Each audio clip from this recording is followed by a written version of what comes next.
Hey, welcome into the Big Ten Huddle. I'm your host, JR, and we got a lot to talk about going on in the Big Ten. It's the Big Ten Huddle after dark because Burke had some softball to get to with his daughter's team. And I think, Burke, you said you're putting together an NIL package. Dude, strikes, open right? NIL agreement for any girl ages 10 to 12 in the Fort Wayne area who can throw 3 strikes. I swear to God, any of them. Also, I'm giving I'll pay $100 for one player to throw 3 strikes but also I'm paying $50 to any catcher who, if she drops that 3rd strike that we finally got one, can throw it to first and get her out.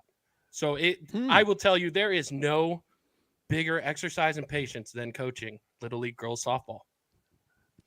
I'm so glad you're stronger now because you went through this, Burke. Yeah. Oh, dude. It's a trial I wouldn't wish on my worst enemy.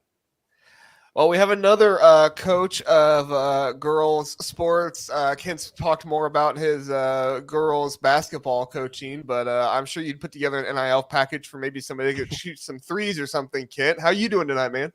I'm doing great. I would definitely do that. I would try to win this championship. I'll remind everybody, we went 9-0 regular season, won our first playoff game, and then lost the championship. It was a heartbreak season for my oldest daughter. But I'm coaching still, though, coaching soccer now, and that's last game Saturday. And I got to tell you, JR and Burke, I'm over the moon about the last game being on Saturday. Very excited about that. Over under 1.5 slide tackles in that game. Ooh, that's actually a really good line. I would say on a normal game, there's 1 or 2. So, that's a really good line. I would say most of the time it's under. It's right at 1. But we might get 2. It's illegal. They're not allowed to do it because they're only 6. So, but we see some sometimes. I did coach, not to brag too much, I did coach my sister's Little League girls soccer team when I was 12 and she was 6. So I know a thing or two about slide tackles in the little girls soccer league. Are you saying right now that you could have done what I'm doing as a 37-year-old when you were 12? Basically, then is that what you're? Oh no, I was just the assistant coach. My dad, he was the head coach. I couldn't have been the head coach, nor would I have wanted to be. I have massive respect. So, you got to be the good cop. I have massive respect for all 6-year-old women's soccer coaches. A massive respect. Assistant coach is the good cop, JR. You got off easy. Exactly. For sure. Exactly. All right. I'm sure we have so many people that want to hear about our sisters and daughters soccer and basketball and softball teams, but we'll talk some Big Ten basketball, I suppose. Our very first topic of the show, ESPN put out a way too early college basketball top 25 next year. The college basketball transfer portal is going ahead and kind of shaping up and doing its things. Indiana did add Langdon Hatton today, so there are a few more guys. We'll get into that a little bit in the next subject, but it's interesting. No Big Ten teams in the top 10. If you're listening on podcast, here's what the top 10 looks like. Kansas, Houston, Gonzaga, Baylor, Iowa State, Alabama, UConn, Duke, North Carolina, Arizona. Your Big Ten teams are Purdue at 13, Indiana 16, UCLA 17, Ohio State 22. I don't know what this guy was thinking. He's an idiot. Maryland at 24. Ohio State is not the 22nd best team in the nation. Anyway, so those are your Big Ten basketball teams in the top 25. Before we get into the Big Ten stuff, okay, before we get into that, what else does Dan Hurley have to do to be number 1 team in the nation in the preseason? Are you kidding me? What in the world? What is going on? Why is Bill he just won back-to-back national championships with completely different rosters. It wasn't like the same roster came back. Completely different rosters. And now he's bringing in Liam Neeson and all these other guys, not Neeson, but whatever his name is, the old IU recruit. All these guys, he's bringing in guys from the transfer portal. I mean, he is doing it again right before our very eyes. And this stupid ESPN guy, what's his name? Jeff Borzillo, idiot, has UConn at 7th. You guys can talk about the Big Ten if you want, but that's. Well, I was just gonna say, probably the only guy more mad about that than you is Dan Hurley. He's probably even more fired up than you are. and you know he's going to use this as motivation right now. He's talking to his guys about this right now. That's the point, dude. He will act mad about it. He ain't mad about it. True. Opportunity to do this. This is his this is giving him all the ammo he needs. I agree. He is going to somehow, like, we were all talking about how, like, the plane or the bus, was it a plane or a bus, didn't work to get him to the Final Four or whatever that game was. And, Dan Hurley's going to use this. You just put him 7th in the way too early top 25. You don't think he's going to use this to go win a 3rd straight national championship? Jeff, come on. I think he is. I think he is going to use this. Yeah. I think he will absolutely play it up. But it is. You're right, Dylan. You're right. It's the preseason rankings. They're just fun. They're just fun. And of course, every coach knows that. Damn well Dan Hurley knows that. So he will just take it. It will enter the Dan Hurley spin zone and he'll use it to a T just perfectly. That's what he does. He will. I'm already marking down on my tournament bracket next year. UConn wins it all. So I am not doing anything else. That's literally the first thing I'm writing down. Very middle, UConn. That's all I'm doing. Okay. All right, Kent, let's start with you, man. Purdue, number 13, Indiana 16, UCLA 17, Ohio State 22nd, Maryland 24th. There is a certain orange team that is not on here that I am a little perplexed at where they're at in the rankings here. Are there any teams that you feel like should be in the top 5, or any teams you feel like are in the top 5 that should not be in the top 25? I'll start with who I think should not be there. I'm actually more surprised with Maryland than I am Ohio State. I'm surprised that they snuck up in there. I don't know what convinced anyone to think that they're going to be a top 25 team next year. I have no idea. I'm super Derek confused Queen, about that. What's that? Said Derek Queen. That's it. Well, in the guard Gillespie. I mean, they haven't done Kevin anything. Willard's their head coach. Are they I know expecting that's the Deshaun big Harris thing. Smith Is like to just Willard is still there. Yeah. Yeah. Are they expecting Deshaun Harris Smith to just take a step we've never seen? That's the first thing that I pulled up when I was like, wait, did they get somebody that I don't know about? And his name came up, and I'm like, man, is he going to lead them next year to a top 25 ranking? I don't envision it. So I was very surprised to see them, even more so than Ohio State, like I said. So, and then back to who I'm surprised is not in there. Where's Michigan State at? I mean, Michigan State is the offseason, preseason king of the rankings, and I'm just surprised they're not in there just off of de facto.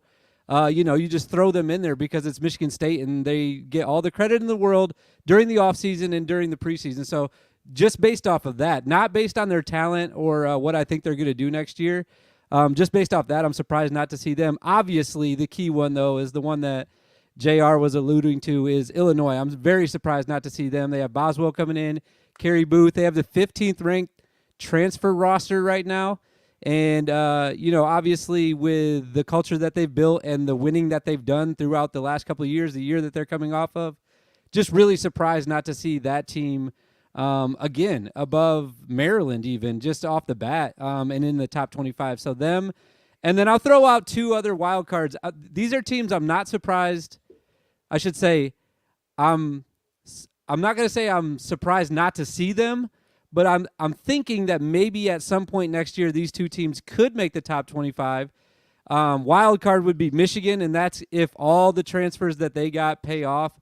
Roddy Gale, Wolf, Donaldson, everybody. They got Walters and Vlad Golden. If they can mesh together, I think that they could make a top 25 push at some point during the season. And then I'm never going to mention a top 25 without mentioning my guy, Chris Collins. He's going to bring them to the top 25 at some point next year. It's just Northwestern. That's just what he does. Even if they're not in the top 25, he's going to win, and you'll hear people complaining about them not being in it at some point, at the very least, I would say. So those are my thoughts on the way too early college basketball top 25 by this guy, whoever it was. Jeff. Stupid Jeff. My name Jeff. All right, Burke, I have an exercise for us, but I'm going to let you give your agree, disagree, who should be in, who should be out, and then I have an exercise for us. Go ahead. No, interesting on Northwestern. They are a team I'm afraid to count out. Like I'm super quick to just be like, Boo Booey's gone.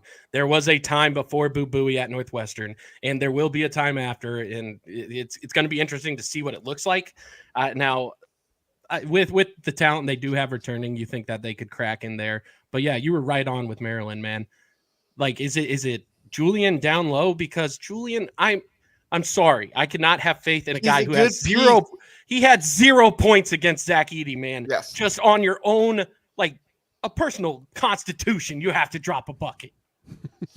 He's a good piece, but he's not a star that's going to lead the team, right? I mean, this is not Jameer Young. Yeah. He's not going to lead your team. He's not going to be the tone setter for your team. He's going to be a very good piece, but you have to have somebody to pair him with. Is Jacoby Gillespie that guy? Maybe, but I don't think he's Jameer Young level, and they couldn't even get there with Jameer Young. So Derek Queen and Julian Reese could be a very good front court in the Big Ten, but like we talked about on last week's episode, when I kind of went after Purdue a little bit for all their freshmen, Derek Queen is going to be a freshman. I think Derek Queen's very good, but you're not going to come in as a freshman, especially with the Big Ten the way it is, just how college basketball is right now. You're not going to come in as a freshman and dominate the league unless you're just some superstar freshman like a Cooper Flagg or somebody like that. And even him, he's probably not going to be able to go in the ACC and just dominate right away. It might take some time. He might do it in some games, but it's not going to be consistent.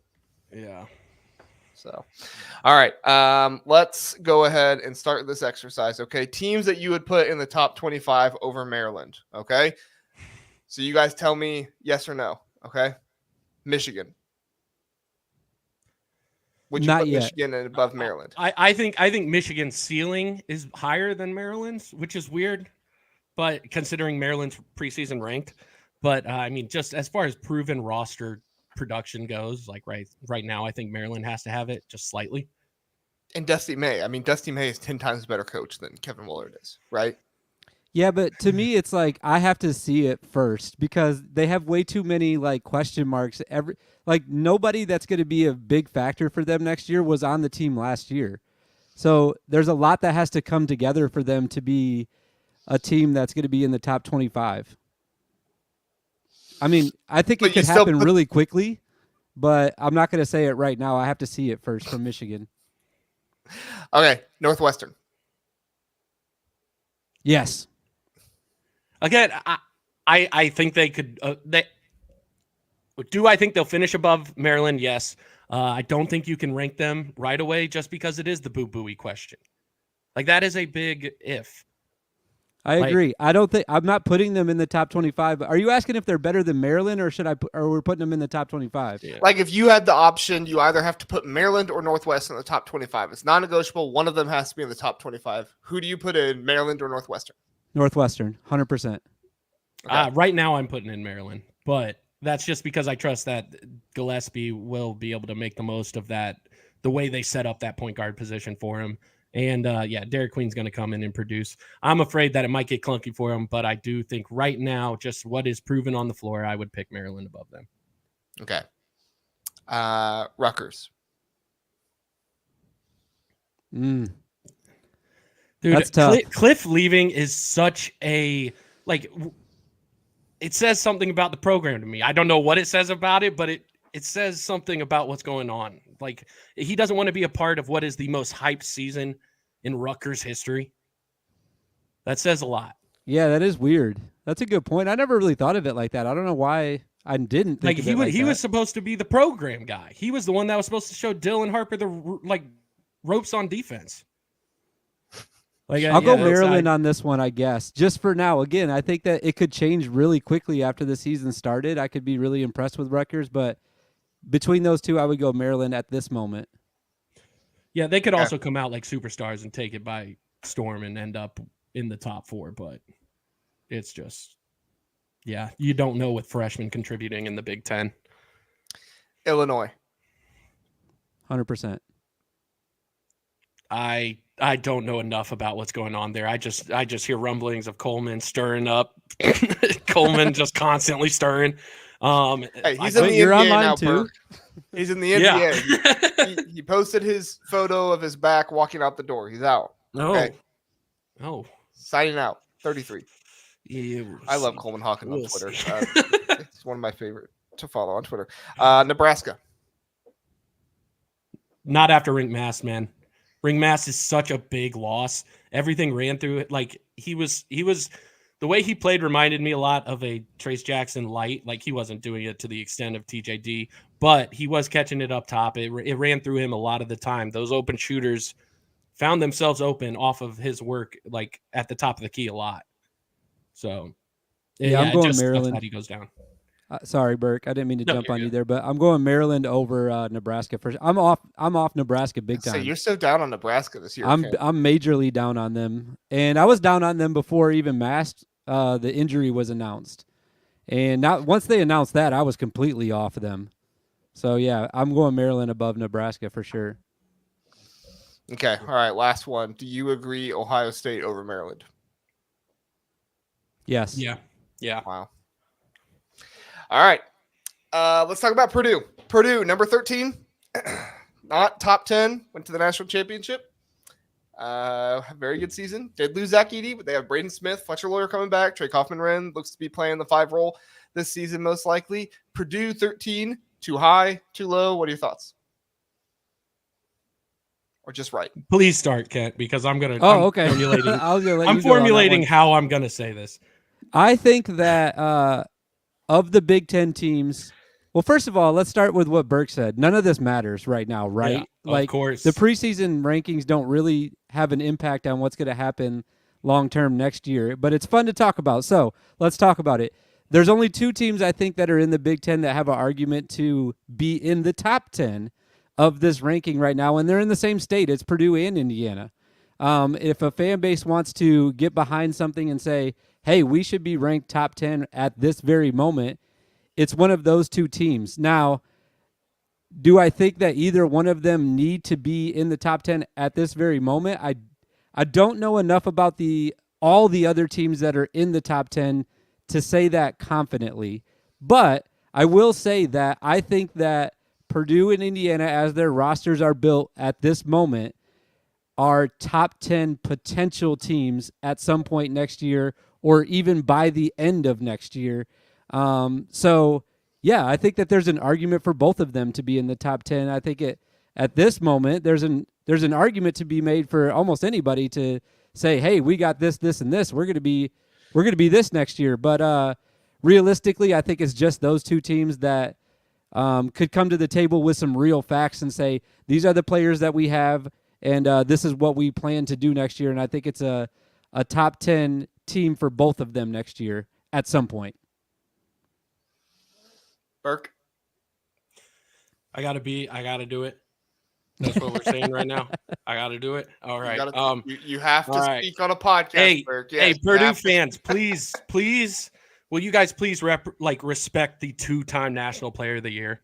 I'm begging you to respect him, because this guy leaving is a huge deal. This guy changed the way people play basketball. Like, there was no game that you watched of Zach Edey where you were like, oh, they're flying up and down the court. No, he was equivalent of 3 feet of mud on any given court he was playing on for both teams, man. It just slowed it down. Purdue bruised it, and they won that way.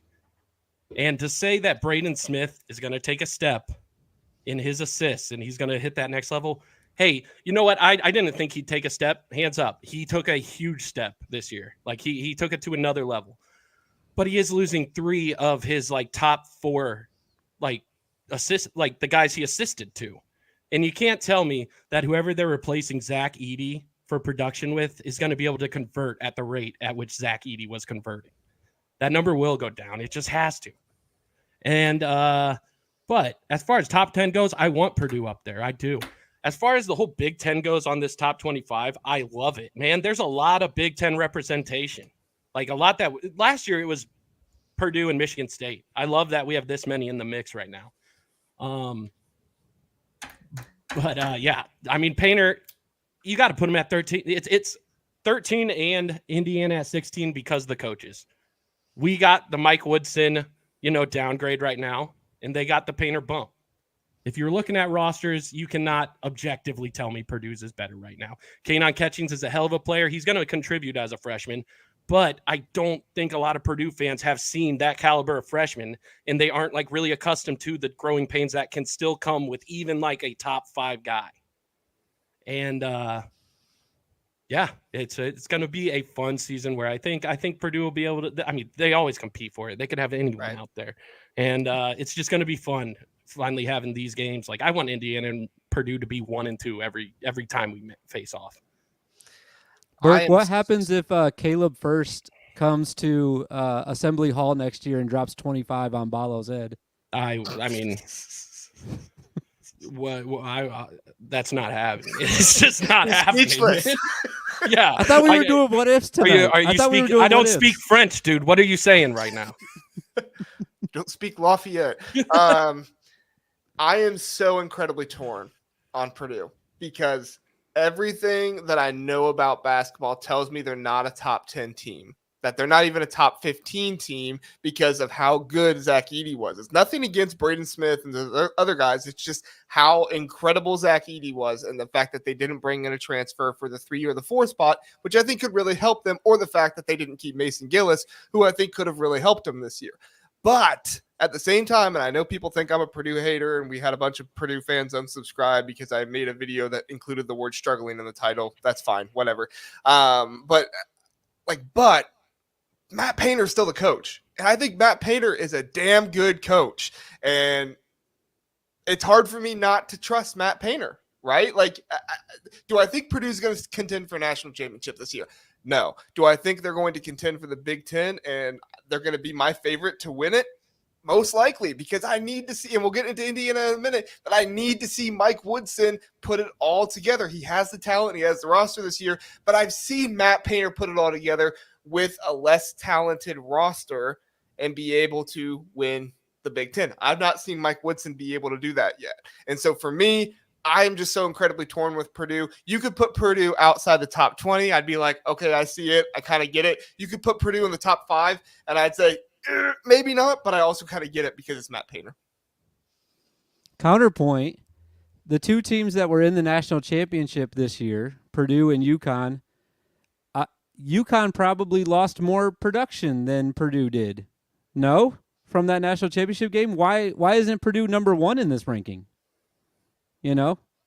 I'm sorry. I'm just trying to get ahead of the comments this week. Yeah, devil's advocate. You need it always.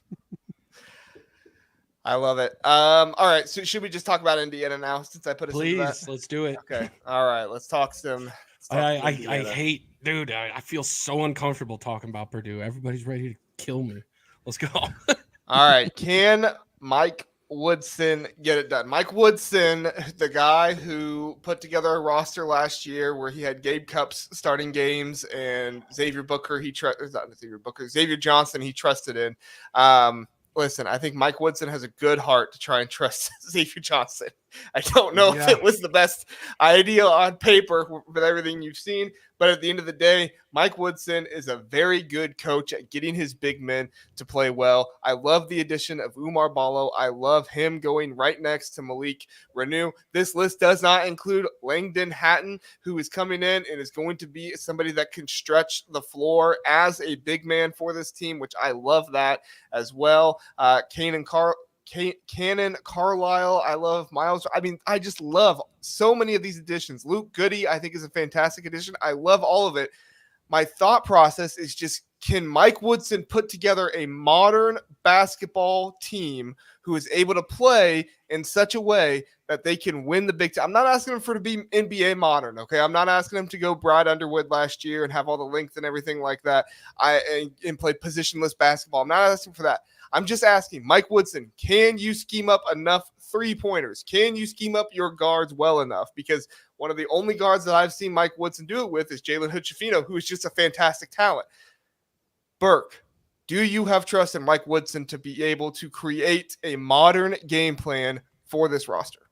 I do.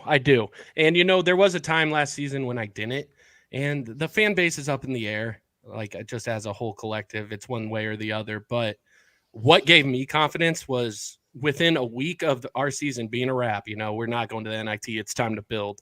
Within a week, he got the commits of Trey Galloway, of Malik Renew, and Mackenzie Mbako. And that, as far as the transfer portal era goes, getting those 3 guys to return as quickly as he did, that is the biggest win of this whole transfer portal. You can't tell me if Mike Woodson wasn't the coach for this, if those guys didn't have faith in him, Mackenzie Mbako can go get $2 million somewhere. He can. The fact that he wanted to come back to Indiana tells me Mike Woodson has something, and he wants to do something with the guys he's got. He pitched them an idea, and he went out and got the pieces to see that idea come to fruition. And we can't really say we have seen it because when it comes down to it, this is kind of Mike's first fresh start as a head coach. Like, he came onto the scene. Trace Jackson Davis was Archie's guy, but he was able to convince him to stay, and he took it to the next level. And look at him in the NBA; he's killing it under him. It was that resume builder that got Kel'el Ware, and then Kel'el Ware went out there and is absolutely just showing off in the combine, and it's doing stuff like that, just building the resume. But it is that backcourt was the issue. When he came to Indiana, he brought with him Xavier Johnson. And at the time, Xavier Johnson out of Pitt, dude, that was an exciting transfer to grab. It was. He was loyal to him to a fault, I would say, on this last season. We kind of saw it that last year at TJD. You saw maybe Xavier Johnson wasn't the guy to, place the team's shoulders on next season. But he went with him to the end, and it came up short. But that being said, with the way that those guys recommitted, I truly believe that Mike Woodson will be able to figure something out with this squad. There's just so much talent. Like, we said we had plenty of talent last year, but it was all in one spot. He addressed everywhere there was a shortcoming in talent. Our two guards from last season are now the 6th man and the 10th man. Like, I would say, because Ja'Kai Newton's coming back, possibly Gabe could be the 10th man. So it's crazy what he's done. Oh, that was before the Langdon edition. Gabe might be the 11th man after this. Which is saying, like, we have to be one of the only teams where your starter, who, like, Gabe Cupps, let's be real. This is how barren our backcourt was last year. Gabe Cupps was playing like 25 minutes a game. Crazy. Yeah. Crazy. I think that, Burke made some of the same points that I had in my notes before we started recording here. There's no question in my mind that he can build a team in this current era because he does have the track record of doing that already. You even go back to his second year when Trace was thinking about going to the NBA, and he was able to convince him to come back for his senior year. So acquiring talent and retaining talent is something that Mike Woodson does not have a problem with. What we're waiting to see now in the 4th year is, can he take the talent and use it properly? And, I can't answer that question because, again, like Burke said, we haven't seen it yet. And we're waiting to see it. The talent has been there. Maybe not as – this year was the year I think that they were – I don't even know if this is arguable at this point, but the least talented team that he's had so far. Obviously, they didn't make the NCAA tournament, and they didn't have Trace Jackson Davis. They didn't have Jalen Hood-Schifino. They didn't have NBA players on their team this year.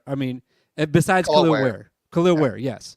But again, that goes back to what I just said. He was able to acquire that talent last year in the portal. So can he now do that with, I think, a much more talented team next year and be able to coach them to not only make the tournament, but I think they should be able to make at least a second weekend run at minimum next year. And it's a big wait and see. I think he can do it.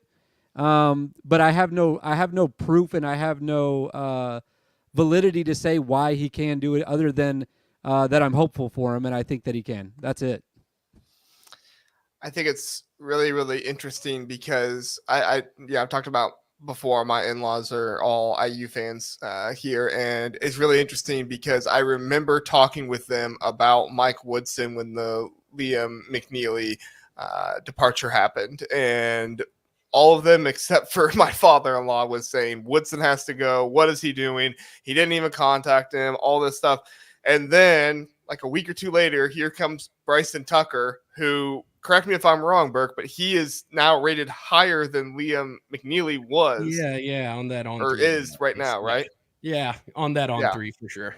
Yeah, so like, and this is 24/7 next to us here, but like, to me, that's just it's crazy because right after that happened, they're like, "Oh, Mike Woodson, he saved himself. Oh, look at this transfer portal class," and it's like, I don't know if there is a more polarizing coach in the Big Ten right now than Mike Woodson because of the ups and downs he's taken Indiana through. He took Indiana and had Jalen Hood-Schifino and had Trace Jackson-Davis, went to the tournament. Yes, he lost in the second round, but he also lost in the second round to a Final Four team. So, like, people remember that and say, oh, he can't get to the second weekend. It's like, okay, well, but when you lose to a Final Four team, you have to consider that that's who you lost to, right? I mean, you don't get the draw to be able to play, an underrated team in the second round versus some teams who have to play a Final Four team. Like it's the way it works. But at the end of the day, he also had this past year where he trusted Xavier Johnson, and he had the guy who is now, to Burke's credit here, 10th on his on his lineup, was his starting point guard last year. 5 minutes a game, sometimes 30 when we needed a defensive boost, dude. Exactly. Yes. So, like, to me, it is so up and down with Mike Woodson. And the part that I actually have more concern with Mike Woodson right now, because it's his longevity. And Burke, you might be able to speak to this a little bit more, but how much is he relying on the portal to get these big men in here each and every year? Obviously, he had Trace Jackson-Davis, inherited him for 2 years. He had Kel'el Ware last year. Now he's bringing in Umar Ballo. Obviously, Malik Renew staying here for his third year. That's huge, so he is developing him. But is this just going to be what happens every year? Mike Woodson's just really going to rely on trying to bring in a really good a player who is kind of underperforming at his other school and try to bring him up and make him better? What happens when he doesn't get that guy and brings him in? Is he developing his recruits enough? I'm kind of going on the opposite end of Purdue and what I was doing last week with them, because I feel like Purdue's kind of on one end where they bring in 6 freshmen, and now Indiana's on this other end where they're bringing in 1 freshman and they're bringing in 5 or 6 transfers. Burke, what say you? Is there another team in the Big Ten who's returning 4 starters next year? Is there? Northwestern, returning? Yeah, Indiana's returning 4 starters next year. And sorry, they are more talented than Northwestern's. But I mean, that's just crazy. They're not all 4 going to be starting. Yeah, that's what I'm saying, dude. We took 4 of those 2 starters, and they still were like, we want to be a part of this off the bench. Yeah, like there's something here, and like it's as far as Mike Woodson. Okay, Jeff Parks in the comments. I see you, dog. I love Woodson. Like, let's go through it. Hey, how many coaches in this conference are 3-3 in the Zach Edey era? In Woodson's era, he is 3-3 against Matt Painter. Are we gonna so many people forget that? He's still he is not as bad as everybody puts it out to be. When we get to a neutral site game, there is something wrong with them. They see ghosts, and that needs addressed. Hopefully, bringing in guys who have played in big time neutral site games like Umar Ballo. Hopefully that kind of stuff translates. Luke Goody. Yeah, exactly. But as far as continuity goes, you can say we're using the portal too much, but we have more returning pieces than pretty much most Big Ten teams out there. Like the transfer portal comes for everyone. And I'm just happy that Indiana was able to keep everyone they wanted. It's true. It's true they did. I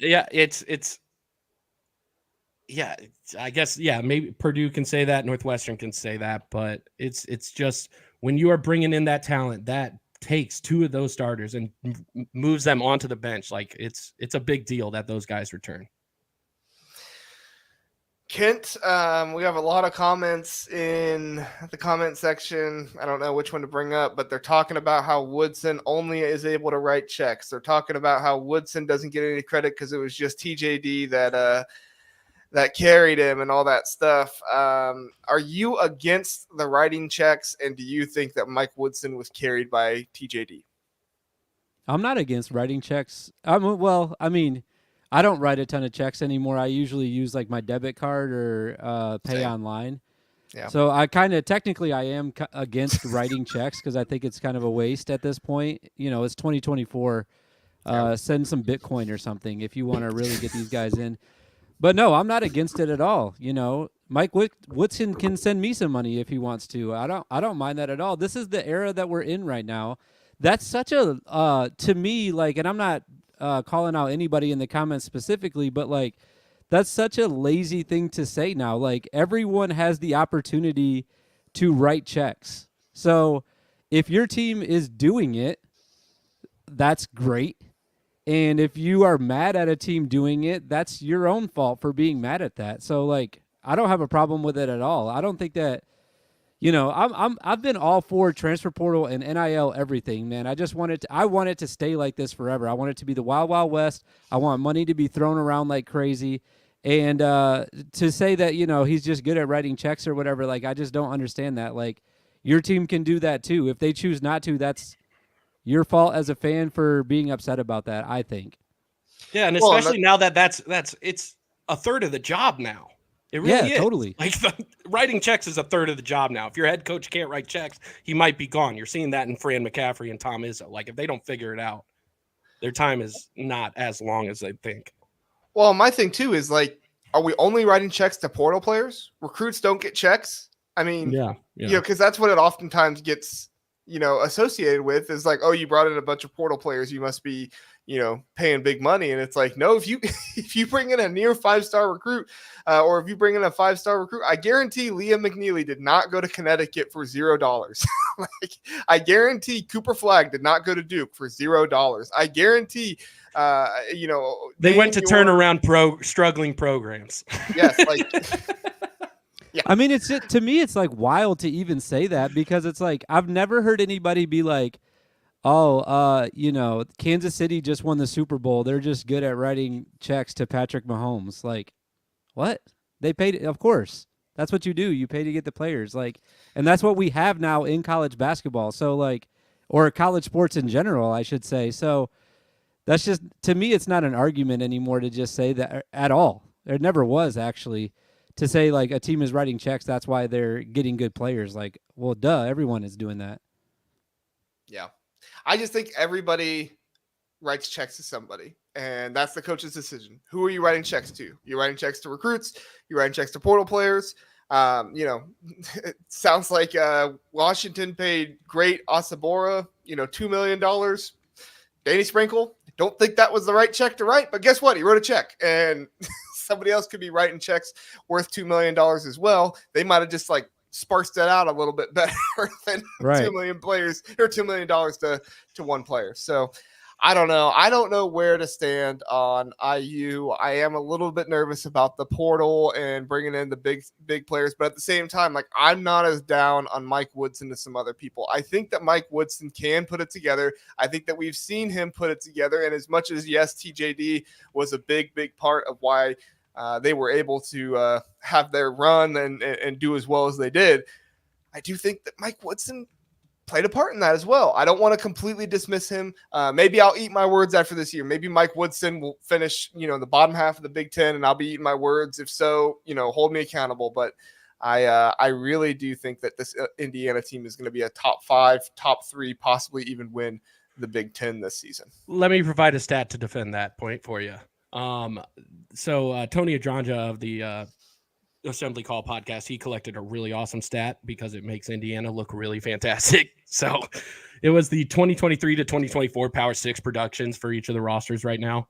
And at number 1 was Indiana with 88.2. That is proven production on the roster as it stands. Indiana is the number 1.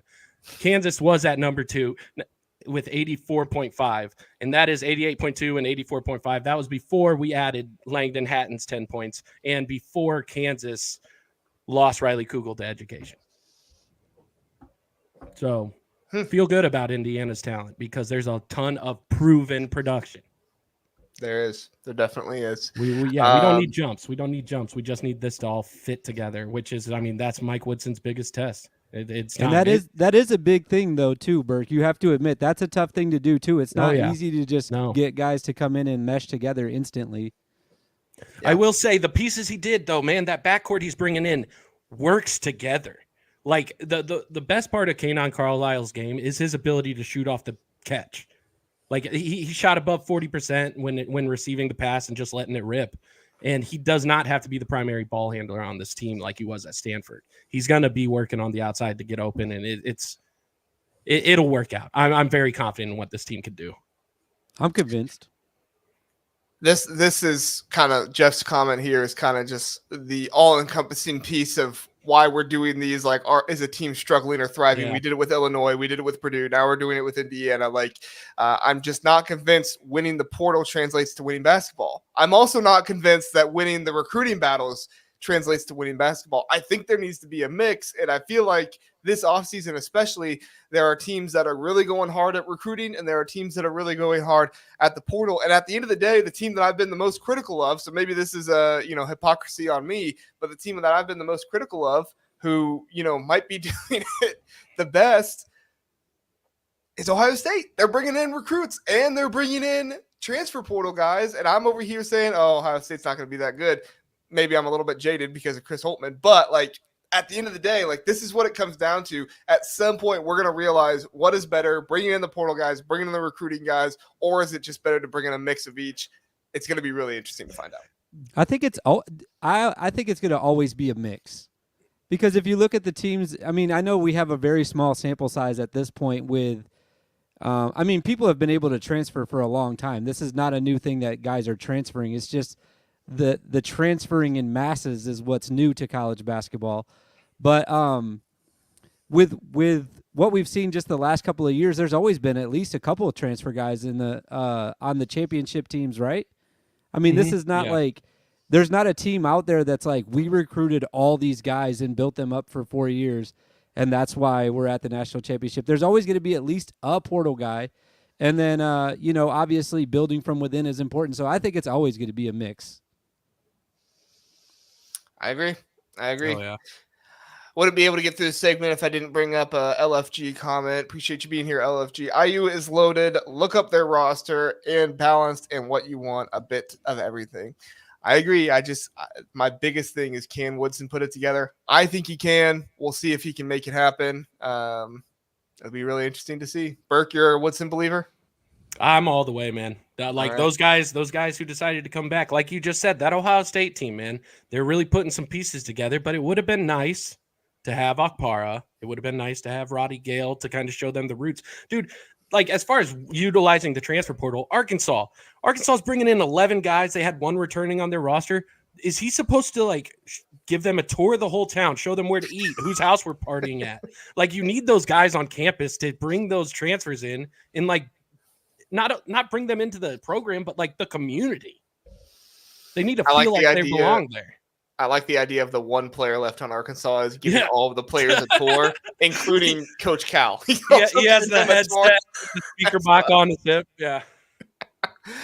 All right. Hey, we're going to watch an ad for about a minute and a half really fast, and then we'll come back and we'll do the 7 to 10 point per game Big Ten draft that Kent has for us. Kent worked really hard on it, so don't leave. Looking to rep your alma mater or your favorite team in style? Look no further than Home Field. Home Field, based in Indianapolis, is your go-to destination for premium collegiate apparel. With a passion for comfort and a flair for vintage design, Home Field brings you officially licensed gear that is cozy as it is stylish. With over 150 colleges to choose from, Home Field digs deep into the archives, uncovering forgotten logos, iconic mascots, and legendary moments to create apparel that is truly one of a kind. Head on over to homefieldapparel.com. Use my code TBTH for 15% off for new customers, or use my link in the description. If you're a serious college basketball fan, you need CBB Analytics. CBB Analytics isn't just another stat site. It's the ultimate destination for in-depth basketball analysis. Used by fans and coaches alike, CBB Analytics delivers stats that you won't find anywhere else. It has comprehensive stats for men's and women's basketball across Division 1 through 3, dating all the way back to 2018. From shooting percentages to game recaps, CBB Analytics has it all. Head on over to cbbanalytics.com. With their user-friendly interface and extensive selection, you'll have all the stats you need right at your fingertips. Don't miss out. Try CBB Analytics for free or pay for a pro tier for your basketball knowledge to grow to the next level. CBB Analytics, where every stat tells a story and every game is a masterpiece. Okay, Kent, why don't you explain the draft we're going to do here? I just had it pulled up. Where'd it go? Okay. So what I was thinking we would do today is we're going to do a draft. I know a lot of podcasts have done drafts before, and you're going after the best possible players that you can get. So I thought I would throw a little wrench into that idea and say that we're only going to draft guys from the last 5 seasons to build a team, and none of the guys that are on this list that we are going to draft have a career average over 10 points per game. So there are some guys that are still currently playing, and then obviously there's some guys that aren't playing anymore. All the guys on the list have a career scoring average of less than 10 points per game. That includes, it's everybody under that. So like Aaron Henry, for example, Michigan State, he was exactly 10 points per game. He did not make the cut. The only other 2 rules that I was going to say we should do is that you can only pick one guy from each team. So you have to have a mix of 5 different schools on your roster by the time that you're done. And like I said, these are all guys from the last 5 seasons. And it's really interesting when I started doing this, if I could for just a second, some of the guys that you see on this list, they're either you just see a big mix of type of players. You see guys that had like a really good season, but their 4-year career average was still less than 10. You see guys that, were at a different school before, and then they came into the Big Ten and their average got messed up because of that. So it's just a really interesting mix of guys that we have on here, and it's like basically not the best guys, but it's I thought it would still be fun to build a team like this instead. That kills me, Kent, because I literally had 4 Michigan players that I was going to draft because Juwan Howard did a great job of giving me players that should have been averaging more than 10 points per game that had less. But okay, I'll have to pick one of these Michigan guys. That's going to be hard for me. So, Kent, we should probably let Burke go first. He is the guest, correct? Sorry. So this is them at the last year, or just how I think they would be if we were like fresh to go? This is them just their whole career. So, you're just getting that guy. Got it. So that's the other thing, too. Like, there's a couple of, like, freshmen on here that, like, are still under 10 points per game, but they have the potential to still be really great. So that would be a great pickup for you because, of course, Burke, you're going to build them up with your coaching. And you're going to make them great. So, I got my, well, I mean, I offshoot that to Mike, the best coach in the conference. All right. Well, Burke, you get the first pick. We'll go Burke, Kent, me, and then should we go snake? So it goes to me, and then I get 2 picks back to Kent. 2 picks for Burke. You want to do it that way? Absolutely. Okay. All right. Sounds Burke, good. very first pick in the 7 to 10 point per game Big Ten draft. Who are you taking? Dude, this is tough. The first pick is a big deal, but I want to take him just because I loved his game so much, and I'm so mad he's not in the Big Ten next year. Pharrell Payne, man. Payne, my power forward. Pharrell Payne, he was one of the few players on another team that I fell in love with because that dude just plays so hard. Like, he's just one of the toughest guys on the court at any given time. It might be a crazy first pick, but I'm taking it. He's the vibes guy. It is such a shame he's playing at Texas A&M, man. His whole vibe does not gel with the callers or whatever. Yeah, it seems weird, but yeah, Pharrell Payne number 1. Can you highlight them anyway, Kent? So that way I didn't realize you were on the actual sheet. I thought that was just a screenshot. So no, I'm on the actual sheet. But I'm viewer only, so I can't. I'll put Burke's players in red. How's that? That works. Jeff is saying here that Barnheiser was a 14.6 point per game scorer last year. Jeff, it's career. It's not just from last year. So it's Barnheiser was 9.8 in his career. So that's what Kent was getting at, is sometimes your freshman might be a value add because they could get higher as they get better, stuff like that. So, all right, Kent, you're up. I mean, I'm not going to waste any time here, guys. You know where I'm going. I'm going straight out to Iowa. I'm going to get my guy. I just tweeted about him today, too, funny enough. I miss him so much. Tony Perkins, I got to have him on my roster. Number 1 in my heart and number 1 pick in my draft. I'm going to pick a different color for each of us. I'll do, I don't know. I'll do yellow for my guys. Where's Parker Fox? Yeah, okay, so I did forget to mention that you can still pick guys that were less than – I was going to say we could pick guys that are less than 7, but I feel like we're going to keep it to this list anyways. Yeah. So it could have been – I could have added – I mean, there would be like 400 guys on here if I put everybody that was less than 10 points per game. So I felt like kind of capping it between 7 and 10. I think that was the right move, right? Yeah, because you would have had so many. All right, so I have to pick one of my Michigan guys first that Juwan Howard has gifted me, and I'm gonna go with Kobe Buffkin. Oh, good pick. Good pick. Kobe Buffkin's like my that. first one, and then listen, I've seen I don't know if Blues are good. the way that Matt Painter has done this, and I feel like there is room for it to happen with another tall guy. Give me Matt Harms from Purdue. Good pick. What do you mean by you like have seen what Matt Painter can do with them? Wasn't he there for a long time though? He was, but I'm saying like, when Matt Painter has these giant 7-footers in his lineup and what he's able to do with them, and the fact that he only had 8.2 points per game, I feel like you put him in the right situation and he could just really, really go off in a year if you really focus in on him. So even though he's only 8.2 points per game, I think he has a higher ceiling than that. Okay. All right, so back to me now. Yep.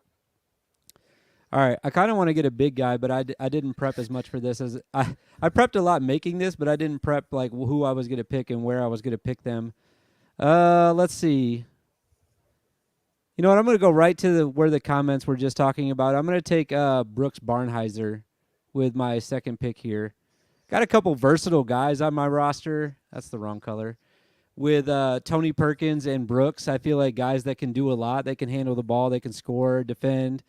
So I think I'm off to a good start with those two guys. I like it. Burke. I got 2. Yep. Yeah. All right. We're going to go with Juwan Gary, man. I loved his game. He was like this. He easily just like the most important 6th man in the Big Ten, I think, last season. He did everything for them that he needed to, and he's going to do that for my squad. The next pick I'm going to have is Zach Hicks. This is a very personal bias. He absolutely just rained threes on the Hoosiers this season in both games. So, didn't he go off against Purdue too? Or no, Illinois. Dude. It was Illinois. I mean, he had some nights when they played in that where he was unconscious. field house. Yeah, Zach Hicks really showed up a few times. All right, Ken. Man, why can't I find a big guy that I love right now? I just can't. I have 2. You have 2? Oh yeah. I was gonna say the Indiana guy kind of figured out the front court. Yeah, that's just natural emphasis right there. I'm gonna go with Diabate from Michigan. Michigan getting the first team to have 2 players picked. I'm gonna take Musa. That's a good pick. I would have picked him if I could have. All right, give me the future NBA star signing out, Coleman Hawkins. Wait, is he really getting drafted? Yeah. He's for sure getting drafted? I mean, I think he has a good chance. He was like, didn't he just win like MVP of one of the games or whatever? He did have a good game, I think, today, actually. Dude, I am like, what is the point though? If he's a 2nd round pick, he could make probably $3 or $4 million in college. There's going to be a desperate blue blood who would kill to pay Coleman Hawkins. North Carolina would take him right now. Yeah. North Carolina's missed out on all their big men. You put Coleman Hawkins over there, they're happy. All right, so Coleman Hawkins, and then, my gosh, I should not be loading up this much on big men, but I don't think I can. I don't think I can say no to him. Give me Pete Nance. Pete Nance, I like it. Northwestern with 2 guys gone. Yeah, look at that. Are we doing just starting lineup, or are we going like 3 men deep? Like you want 8 guys on your team? Yeah, because I can justify this a lot better if we're drafting 8 guys rather than 5. All right, let's go 8 then. We'll have to go a little bit faster then. I'm gonna take I'm gonna get a point guard real quick. I'm gonna get Chucky. Darn, from Wisconsin. I was hoping he'd go under the radar. Burke. Oh, let's go with Jaden Akins. I like that. That's a good one. Yeah, I feel like in the next year's the season I'm picking this pick for, but nonetheless, Jaden Akins. And then other than that, I'm gonna go big again, man, because I see him on here, and it's another Big Ten big that just makes no sense being in any other conference, man. Dane Danger, give me him. That dude was born to be a Big Ten center. He just went to the single Big Ten school that Big Ten centers don't become Big Ten centers. What does it say about Illinois? The single school. What does it say about Illinois that the two players that they like to be athletic and fast. They like to be athletic and fast, and the rest of us just beat the shit out of each other. I love it. All right. I'm going to go with a guy I think had an underrated season this year. It's going to be Malik Hall from Michigan State. I'll take him. All right. I might be crazy, and this could ruin my entire team. This could be like Xavier Johnson on Indiana and just ruin my entire team. But I think he has potential, and I think he can be a good player. Give me AJ Hoggard. Oh my! Yep, you're done. You lost. Well, yeah, sorry. I hate to say that, but you did, dude. I'm sorry. Is out there though? What other point guard is out there that's better than AJ Hoggard right now? That's tough. Like I'm looking at point guards, and I'm like, if I need somebody to distribute to my big guys, like AJ Hoggard can do that. I'm not relying on him to score. I'm not relying on him to be a playmaker or like a shot creator or anything like that. I need him to run the pick and roll and get it to Pete Nance and Matt Harms. Yeah, I should have picked the point guard first. This is getting barren. The point guard's tough. I know, Indiana prioritizing the front court again, man. Did Taylon Cooper for Minnesota play point guard or no? I feel like he played some point. I don't think he was ever I don't remember well enough if he was ever the primary guy. I don't think he was the primary guy, but I think he did run it. Either way, I would have him run point guard before AJ though. I already took my poison. I took two Michigan players, Michigan and Michigan State. All right, I need some shooting, and I think a guy that can give me some good shooting. Good old Miller Kopp. Give me a Miller Kopp. Indiana. First Indiana guy. So that gives me 6, right? Okay. So I got 2 more left. Yes. All right, Kent. Oh man, so I'm right at 5 right now then. Or I'm at 5. So now I'm building a bench now. Okay. So I'm going to go with I honestly can't believe he's still here right now. I'll take Roddy Gale and put him right on the bench. He'll play a lot though. He will play a lot. He's going to get some minutes. But for right now. Should you have put Roddy Gale under the Michigan players now? Oh, that's a good point. You want me to redo that then? No, it's fine. That's true. No, that's true. I mean, he did score 9.1 points per game at Ohio State. So but yeah, I don't like it now though. I don't want him anymore because I feel like I cheated my own rules. I feel like I'm cheating. So I'm going to take someone else then. I'm going to take let's see, who's here for Maryland? Who I liked that's not very high up on their list is Hakeem Hart from Maryland. That's who I'm going to take next. That's who I'm going to take next. All right, Roddy Gale's still on the board, Burke. Yeah, I need a guard. You just said you wanted him at you would have liked him at Indiana this year. Let's go with Roddy Gale and CJ Wilcher. I need 2. Oh, CJ Wilcher is good. No, hey, drop CJ Wilcher. Give me Al Durham. Good. Give you who? You like Al Durham better than CJ Wilcher? A bit, just on this list, I do. Yeah. I can't get through this and not pick one of my boys. Yeah, no, I don't know between the two. Like I couldn't tell you. Well, you can't take CJ Wilcher anyway because you got Juwan Gary. So. Oh, one per team. Yep, yeah. That's true. That's very true. I gotta say, I don't like any of the Rutgers guys. I'm looking at the list right now. Yeah. Yeah, no, I don't like any of the Rutgers guys. And I thought I would see more of them. Like I thought there would be more there, you know. There's a chance that there's a few more. I did my best to try to get all these guys. I had to do a lot of tab opening to look at all these guys' stats. A lot of Yeah, tabs. I can A imagine. lot of tabs. All right, I'm going to go with just guys that I like at this point because I feel like my starting five is so strong. So I'm going to take Joshua Ola-Joseph. And again, I know he's transferred already, but the rule kind of was like if they played in the Big Ten the last 5 years, like Yeah. a lot of these guys transferred out. So I'll take JOJ. I talked myself out of taking him like 3 times here. I'm a big fan of his, man. Yeah. I've said this 1,000 times on the show. I just don't understand why he didn't get minutes this year. I'll never understand it. Yeah, and it's just a shame how Minnesota's just, I cannot even imagine caring about that program, what it must feel like. It was tough. We did it this year, me and JR. Oh, my together God. as a team. Oh, did we do it? All right. Well, since Burke gave him up, I'll take CJ Wilcher. All right. And then my last pick, give me the upside of the freshman, John Blackwell. Oh, yeah. That's solid. I think that's all 8 of my picks. I think so, too. That's all 8. So, Kent, this is your last pick then. Let's see. I'll do, since I'm the only one that hasn't picked an Illinois guy, I'll take Quincy Guerrier. Good pick.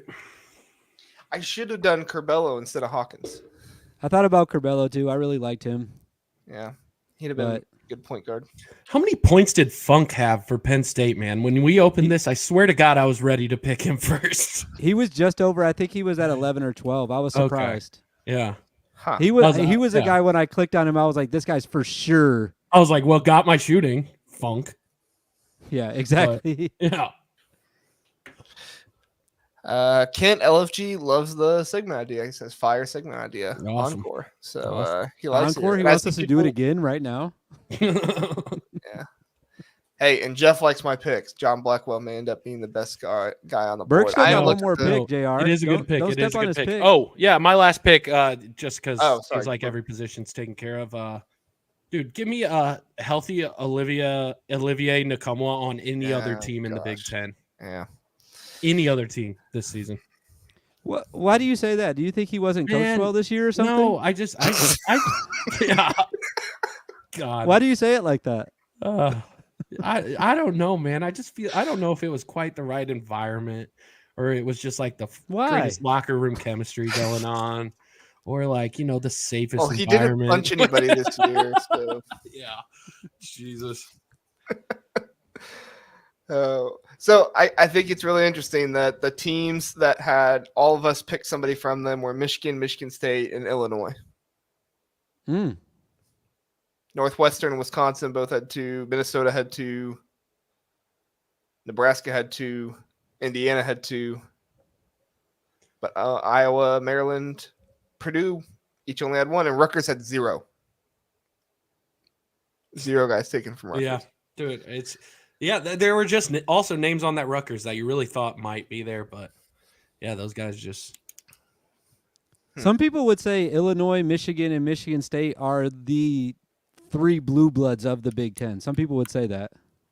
Yeah, some people would be idiots too, but. Burke does not agree.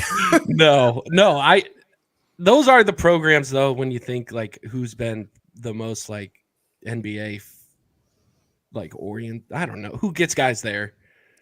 Speaking of NBA, like I was surprised that Isaiah Livers was even on this list, and also we all passed on him. He wasn't great in college or anything, but I thought he was great enough to be over 10 points per game, though. Yeah. I mean, in my mind, there was you could have literally selected a starting lineup from Michigan on this list. Like I honestly I could have taken Bufkin, Diabate, Collins, Livers, and Nkamwa, and I would have felt good about that team. And you could have given them all to Juwan Howard and made a serious run at an NIT championship. A real serious run at one. God. Got Sonny in the chat, and even though Sonny was not giving you props earlier, he does say you know ball now. Kent. So, Thanks, Sonny. there you go. Yeah, I tried. Sonny, I'm curious who would be your first pick from Illinois in this one. Put that in the chat. Let me know. I don't know if it's Curbelo or Hawkins or that's who a you good would question. pick. Or Matthew Mayer. Definitely be Mayer. Energized up the entire game. All right. Any other comments before we get out of here, guys? I do think I know who Sonny's first pick would be. I think it would probably be – he's not on the list, but he did average less than 10 points per game. It was Tyler Underwood. I think he would probably pick him first. Oh, yeah. Why's that? Brad Underwood's son. I think he would pick him. That's true. Well, we didn't have Steven Izzo in here, Kent. I didn't have him on there. Yeah. He was draftable, I guess, even though he wasn't on the list. Yeah, we did. No West Coast, man. They need to earn it, though. They need to earn it. Jeff Parks wants to know who won the draft. I don't know. You guys tell us. Chat, tell us. Who do you guys think won the draft? I feel like I won, but I also picked my own team. So you definitely lost the minute you said AJ Hogarth. Next draft is Coach's son's draft. I have a feeling my team's going to play something that looks a lot like Indiana last year. Yeah. But I'm going to tweet it out. I'll make a quick graphic and tweet it out. We'll find out who really won. Yeah. See who won. Or you guys can tweet it out. It'll be biased if I tweet it out, maybe. No, you go ahead and tweet it out. I'll repost you. I did have a funny idea, though. Speaking of Twitter, I had a post earlier this week where I ranked all the coaches based on who I think could win a foot race. And I hate to say this, Burke, but dude, no, of course. Have you seen him? Dead last. And I did include the West Coast coaches as well. He ain't as good as he once was, but he was good once as he ever was, dude. That's Mike Woodson you're talking about. But no, I had this amazing idea, though, and actually somebody tweeted out my exact idea back at me was that they should do like a combine at the media day next year with the coaches. Like with like a 3-point shooting contest, a 3/4 court race, maybe bench press. And that way, like when we see them in the press conferences next year and they're like, oh my God, my team was shooting terrible. Like we could just pull the clip and be like, who are you to say this team was shooting terrible? Look at you trying to shoot at the combine last year. And we could really hold these guys accountable a little bit more. I know. I mean, Mike's jumper's just wet as hell. So I mean, I did have people arguing that Diebler would be the winner of the race, though, the sprint. He's in pretty good shape, dude. I would hope. I would. Who'd you have as number one? I had him second. I had him behind Hoiberg. Hoiberg he's pretty fit. Dude, you need to do an episode where you just do a hypothetical. Like, there's nothing in the offseason. You need to just do a hypothetical coach combine. Coach combine. Yeah, combine. Somebody tweeted me a video of Hoiberg doing the 3-point contest, though. He was wet. Like, I think he for sure would win that. It's either him or Diebler once again. And, like, they're the most in shape guys, I think. Well, Diebler has his brother who had the 3-pointer record, so he's got to have some of those genes. Shoot, agree. What did he have at Valparaiso? Diebler had some kind of record. Was it the assist record at Valparaiso or something like that? He had some kind of record. I can't remember what it was. Philip says, "Draft your coach." Who's the coach of your team? So any coach from the last 5 years, then? Yeah, not Chris Holtman. Don't draft Chris Holtman, or you're dead. Man. I'll take Painter. Give me Matt Harms. Give me Matt Painter. Comboing up. And Matt Painter can get something out of AJ Hogarth. I'm taking Collins. Yeah. I've been all over Northwestern this episode. Yeah. Burke, are you taking Woodson? This is where it comes down to it, Burke. Can you back up your words? Dude, I'm